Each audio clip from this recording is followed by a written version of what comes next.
ওখানেই আছে।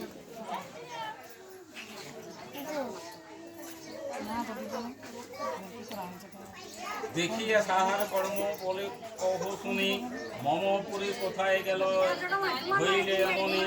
জিজ্ঞাসিল সা এক বৃদ্ধাকে দেখিলে, যাহার কৃপায় এই ঐশ্বর্য পাইলে। কথা বলিয়া সাহা কয় সমুদয়, কিভাবে তে বৃদ্ধাসনে হইল পরিচয়।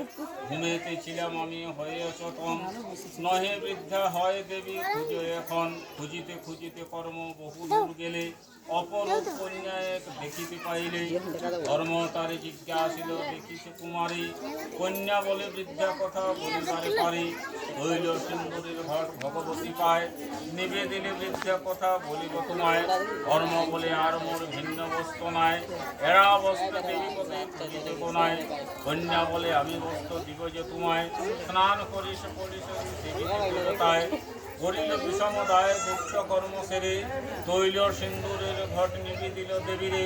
যতবার পুষ্প দেয় ঘটের উপরে, কন্যাপদে ততবার পুষ্প দিয়া পড়ে। দূরভাষে কন্যাপতি কর্মদাস কয়, চলিছে উদর মোর রঙ্গে এই সময়। কন্যা বলে দ্বিজকুনি না চিনিলে মরে, আমি হই সেই বৃদ্ধা খুঁজিছি যাহারে। কন্যার বচন শুনি হইল তার জ্ঞান, এ নহে সামান্য কন্যা দেখিল প্রমাণ। বাছা প্রতিপরায়ণা তাহাকেও করিছি দয়া আমি ভক্তাধীনা। আসিবার কালে সাহা ভূমি অচেতন, পুষ্পবল দিতে তাই ছিল না শরণ। তৈল সিন্ধুর বুধবার ধান লয়ে শনিবার মঙ্গলবার আসন পাতিয়ে। বিপদ না আসেনি ব্রত করিবে সাহা, সর্বস্ব মঙ্গল হবে পুত্র পাবে আহা। এ কথা বলিয়া মাতা হইল অন্তর্ধান, হস্তে লয়ে তৈল সিন্দুর করিল প্রস্থান। পথ মাঝে দেখা দেয় বাঘিনীর শোনে, পথ আগলা গিয়া দেখি সাবধানে। কর্ম বলে বাঘিনীকে উচিত নহে, বিপদ না আসেনি তৈল হস্তে মরা রহে। বাঘিনী বলিলে এর কিবা আছে গুণ, কর্মদাস বলে আমি কহি তবে শুন। ইহার গুণের কথা কহেন ন যায়, অপুত্রের পুত্র হয় হারা পুত্র পায়। এই ব্রত প্রভাবে সর্ববাঞ্ছা পূর্ণ হয়, প্রিয় হতে বিপদ আপদ দূরে যায়। বাঘিনী বলিল বাঘা 12 বর্ষর হয়, আসিয়াছে না বাঘা গৃহে বলি কি তোমায়। বাঘা আসি মোর শনি মিলিলে এখনে, তোমারে ছাড়ি আমি দিব যে অমনে। বিপদ না আসেনি মাতায় সিন্দুর লইয়া, বাঘিনী কপালে দিল দেবীকে সরিয়া। আচম্বিতে বাঘা আসি হইল উপস্থিত, বাঘিনী মিলিল তথা বাঘের সহিত। বাঘিনী বল এই বিপ্রের কৃপায়, বিপদ নাশিনী সেবী পেয়েছি তোমায়। দক্ষিণা এবার দাও ব্রাহ্মণের সত্তরে, হাট বাড়ি দিবে বাঘা বলিল তাহারে। এ কথা বলি গেল চলি বাঘ ও বাঘিনী, ব্রাহ্মণ গৃহেতে আসে যথায় ব্রাহ্মণী। গৃহে আসে মনসুখে দিন কাটাইতে, উভে মিলি বিধিমতে দেবীর পুজিতে। বাঘার বাঘিনী কহিবে কথা, হাট বারে বাজারেতে দিয়ে এলো কথা। হুহুঙ্কর ডাক ছাড়ি উচ্ছে দিল লাভ, সবই পোলায় লোক হয়ে যায় পাক। প্রাণ ভরে হাট বারে লোকে নাহি রয়, বাঘা বাঘিনী সব দ্রব্য লুটে রয়। মুখে করে ভারে ভারে বাঘ বাঘিনী, ক্রমে আনিল কোথায় ব্রাহ্মণ ব্রাহ্মণী। বাটির বাহিরে থাকি ঘন ঘন ডাকে, সাহা কর্মদাস সবই শুয়ে থাকে।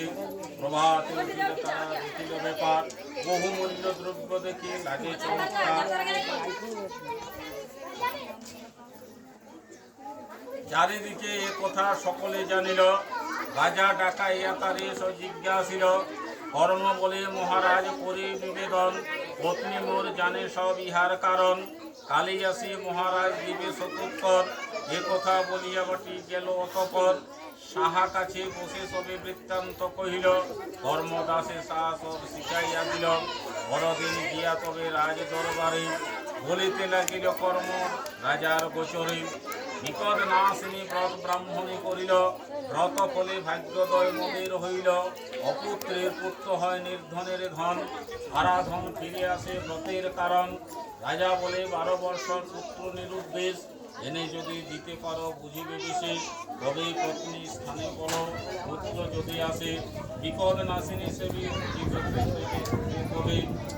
রাজবাটি হইতে আসি কর্ম সাহানে, রাজপুত্র নির্দিষ্ট বলিল তখনে। সাহা বলে বল গিয়া আগামী প্রভাতে, তৈল সিন্ধুর লইয়া পূজা পূজার জন্যতে বিপদ নাশিনী সেবী পুজিবেন তিনি। সভা মাঝে ব্রত কথা বলিবে তখনই ভক্তের আরাধ্যা দেবী ফিরাইয়া দিবে। এ কথা মহারাজে বলে দিয়া তবে কর্ম গিয়া মহারাজে বলে সমুদয় বিধি মতে আয়োজন রাজাকে করায়। পরদিন সাহা কর্মদাস সভাস্থানে দেবী পূজা ব্রত কথা শোনায় সভাজনে। হেন কালে রাজপুত্র সেতায় আসিল, রাজা রানী তরা গিয়া পুত্র করে নিল। ব্রাহ্মণের করেন রাজা অর্ধরাজ্য দান, সুখী হইল রাজা দ্বিজ তাহার প্রমাণ। দেবী বলে যথাকালে সাহা গর্ভবতী, পঞ্চমাসে পঞ্চামৃত খায় সাহা সতী। যথাকালে সায় পুত্র প্রসবিল, পঞ্চবর্ষে পুত্রে মামা বাড়ি পাঠাইল। তৈল সিন্ধু ব্রাহ্মণ সঙ্গে নিল আর, যথাকালে পয়েছে কুটুম্ব আদার। ঐশ্বর্য দেখিয়া লোক শালকদের হয়, কর্মদাস মুন্ড কাটে পাকেতে পুতয়। মনে ভাবে ভগ্নপতি হইল নিধন, ভাগ্নি করিবে সব সর্বদা রক্ষণ। ভাগ্নিকে মন্ত্র করি লুটে পাটে খায়, নানা সুখে মোর সবই কাল কাটাইবে। এইদিকে কর্মদাস বিলম্ব দেখিয়া সাহা গেল ভ্রাতাবাটি চিন্তিত হইয়া। ভ্রাতাগণ বলে সবে এসে ভাগিনী, গিয়াছেন কর্মদাস কোথায় আসিবে এখনে। বৌদিকের কাছ হইতে তৈল সিন্ধু চলে, স্নান করিবারে পুকুরের জলে। জলেতে নামিল লাফি পায় বড় মাথা, তুলিয়া একত্র করে বুঝিল সে সাহা। কাঁদে কাঁদে ডাকিল সে বিপদ নাশিনী, তৈল সিন্দুরের সাহা আনিল তখনই। জিউ জিউ বলি তৈল সিন্দুর দিল, যেন ঘুম হইতে ব্রাহ্মণ বসিল। ডাক দিয়া ভাতার প্রতি সে বিষয়টায়, দয়া ধর্ম দেখি তবে সব বিসর্জিল। তবে পুত্র সঙ্গে লয়ে কর্মের সহিত নিজ গৃহে আসিছে তবে তরামৃত। দেখিয়া শুনিয়া